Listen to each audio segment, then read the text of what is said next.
నమస్తే. ప్రస్తుతం మనతో పాటు సీనియర్ జర్నలిస్ట్ భరద్వాజ్ ఉన్నారు. ఆయనతో మాట్లాడదాం. నమస్తే సార్. నమస్తే సార్, కేజ్రీవాల్ అంటే ఢిల్లీ లిక్కర్ స్కామ్ లో అరెస్ట్ అయిన విషయం అందరూ తెలిసిందే. సో ఆయన ఆ అక్రమం జరిగేటప్పుడు ఆ సమయంలో 173 ఫోన్లను ధ్వంసం చేశారు, అంటే ఆధారాలను ధ్వంసం చేశారు అని చెప్పేసి కౌంటర్ పిటిషన్ వేసింది, కౌంటర్ అఫిడవిట్ వేసింది ఈడీ. దీని గురించి మీరేం చెప్పదలుచుకున్నారు? అంటే బెయిల్ కోసం ఆయన ప్రయత్నాలు ఆయన చేసుకుంటున్నాడు బయటపడటానికి.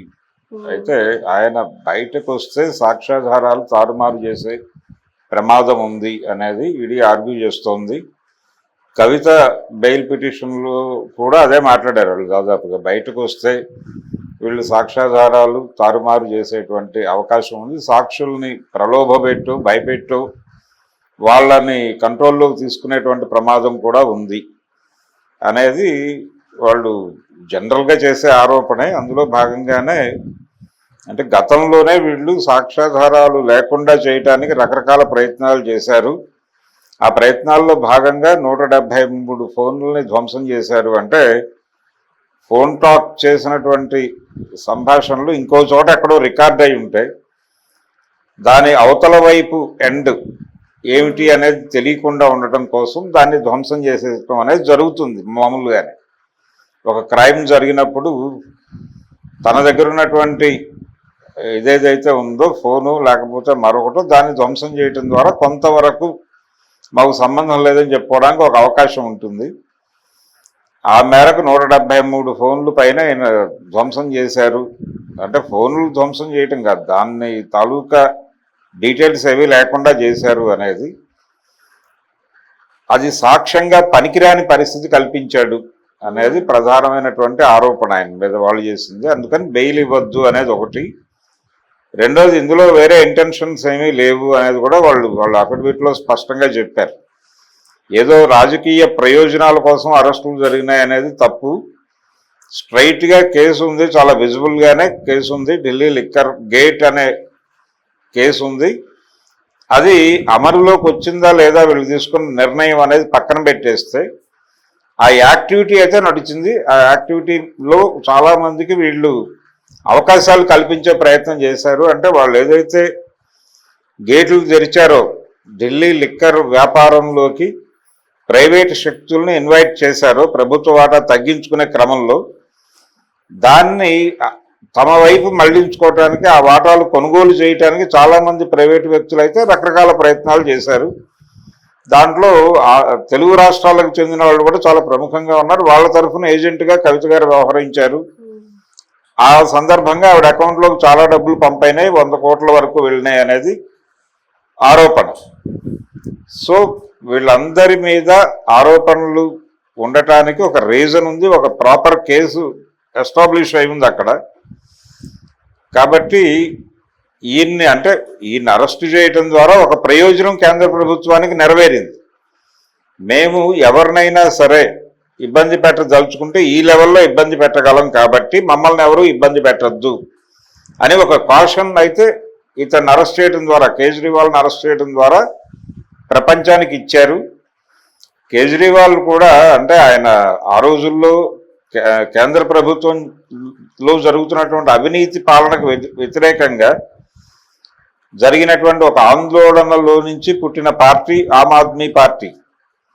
అయితే ఆయన బ్యూరోక్రసీ నుంచి వచ్చినటువంటి పొలిటీషియన్, ఆదర్శవాద రాజకీయాలని చాలా ప్రముఖంగా మాట్లాడినటువంటి కేజ్రీవాల్ వెసులుబాటు ఉన్నప్పుడు, అంటే ఎక్కడైనా జరిగేటువంటి ప్రక్రియ ఇది, తను డిజిన్వెస్ట్మెంట్కి వెళ్ళేటప్పుడు కేంద్ర ప్రభుత్వం అయినా కానీ చాలా లాలూచీలు పడి చాలా కంపెనీలు అంటే ఒక 100 కోట్ల కంపెనీని 25 కోట్లకే అమ్మేసి 25 కోట్ల కంటే ఎక్కువ వచ్చే అవకాశం లేదని నివేదికలు పుట్టించి అమ్మేసినటువంటి సందర్భాలు అనేక ఉన్నాయి. మిగిలిన 25 లేకపోతే 75 కోట్లు వీళ్ళ అకౌంట్లోకి పంపైపోవడం మనకు తెలుసు. ఇదంతా ఒక ఆచారంగా ఆనవాయితీగా నడుస్తోంది కదా, మనం చేస్తే తప్పేంటి అని చెప్పి ఆయన కొంచెం దాన్ని ఏమిటంటారు, సినిమాటిక్ లిబర్టీ అన్నట్టుగా పొలిటికల్ లిబర్టీ తీసుకున్నాడు. ఆ పొలిటికల్ లిబర్టీ తీసుకునేటప్పుడే కేంద్ర ప్రభుత్వానికి తెలుసు ఇక్కడ ఒక పొలిటికల్ లిబర్టీ జరుగుతోంది అని తెలిసి వాళ్ళు పిన్ చేసి పెట్టారు. ఇతన్ని ఏ క్షణంలోనైనా ముయ్యటానికి ఇది ఉపయోగపడుతుంది అనుకున్నారు, ఉపయోగపడింది. టార్గెట్ చేశారు, దాడి చేశారు, లోపల పెట్టారు, అయిపోయింది. సో ఇప్పుడు కేజ్రీవాల్ని ఎలక్షన్ అయ్యే వరకు, అంటే ఆయన రకరకాల ఆర్గ్యుమెంట్లు చేస్తున్నాడు. ఆరోగ్యం బాగాలేదు అంటున్నాడు, ఆరోగ్యం చెడగొట్టుకోవడానికి ఆయన చాలా ప్రయత్నాలు చేస్తున్నాడు లోపల అన్నారు.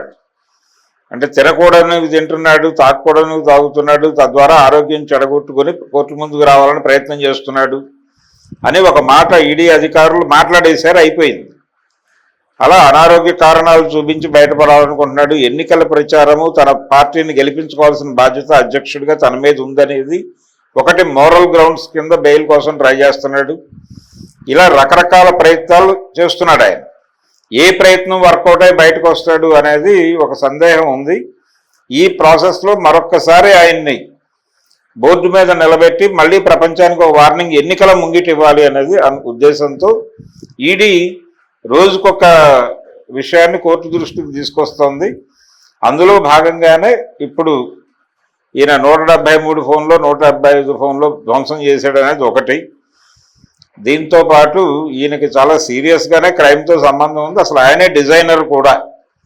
ఈ స్కామ్ డిజైనింగ్ చేసినటువంటి ఆర్కిటెక్టే కేజ్రీవాల్ అనేది ఎస్టాబ్లిష్ చేసి బలంగా చెప్పడానికి చాలా సాక్ష్యాధారాలతో వాళ్ళు సిద్ధంగా ఉన్నారు. జరగలేదు అనడానికి ఆయన దగ్గర కూడా ఆధారాలు ఏం లేవు, ఎందుకంటే అఫీషియల్గా ఇచ్చినటువంటి అనౌన్స్మెంట్ అది.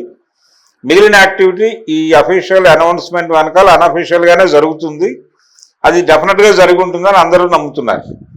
కాబట్టి కేజ్రీవాల్ ఏదో సచ్చీలుడు, ఆయన కడిగిన ముత్యం అని అయితే ఎవరూ అనుకోవడం లేదు ప్రపంచంలో. ఆయన అవినీతిలో భాగస్వామి అయ్యాడు, అవక తప్పని పరిస్థితి కూడా ఉంది, అయ్యాడు.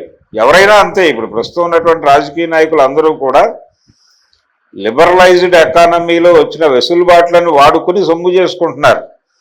అయితే వీళ్ళ బాధ ఏంటంటే ఆర్థిక రంగంలో వచ్చిన సరళీకరణలు న్యాయ రంగంలో రావట్లేదు, చట్టాల్లో లిబరలైజేషన్ ఎఫెక్ట్ కనబట్టడం లేదు అనేది ఒక ఆవేదన ఉంది. అందుకని చట్ట సవరణలు జరగాలి అనేటువంటి కోరిక కోరుతున్నారు వీళ్ళకే కాదు, ప్రభుత్వాలు నడిపిస్తున్నటువంటి వాళ్ళకు కూడా ఈ అభిప్రాయం ఉంది. ఆ మేరకు కొన్ని మార్పులు జరుగుతున్నాయి. రాజ్యాంగాన్ని తూట్లు పొడవటం అనే ప్రోగ్రాం కూడా ఇందులో భాగంగానే జరుగుతోంది. రాజ్యాంగాన్ని పక్కకి నెట్టాలి, పక్కకి నెట్టి నెమ్మదిగా చట్టాల్లో లిబరలైజేషన్, న్యాయపరమైనటువంటి ఒక వెసులుబాట్లను కల్పించుకుంటూ వెళ్ళాలి వ్యాపార వర్గానికి. ఈ ప్రయత్నాలు జరుగుతున్నాయి ఆల్రెడీ. జరిగితే ఒకవేళ సక్సెస్ అయితే అప్పుడు కేజ్రీవాల్ కడిగిన ముత్యంలో బయటకు వస్తాడు. కానీ ప్రస్తుతం ఉన్నటువంటి చట్టాల పరిధిలో అయితే అది అంత ఈజీ వ్యవహారం కాదు. అందుకని ఆయన బయటపడటానికి తన ప్రయత్నం తాను చేస్తున్నాడు. ఆయన్ని లోపల ఉంచడం ద్వారా ప్రయోజనం పొందాలని బీజేపీ ట్రై చేస్తోంది. అందులో భాగంగానే ఇప్పుడు కొత్తగా ఈడీ ఆయన మీద కొత్త ఎలిగేషన్స్తో ముందుకు వచ్చింది. అందులో భాగంగా వాళ్ళు ఈ విషయాలన్నీ బయట మాట్లాడుతున్నారు. ఇప్పుడు చూడాలి కేజ్రీవాల్ ఎప్పటికి వస్తాడు అనేది చూడాలి. ఈ ఎలక్షన్లో అయితే వచ్చే అవకాశం లేదు. ఈ ఆర్గ్యుమెంట్లతో బయటకు వచ్చే ప్రసక్తి అయితే అస్సలు లేదు. Okay sir, thank you. Thank you.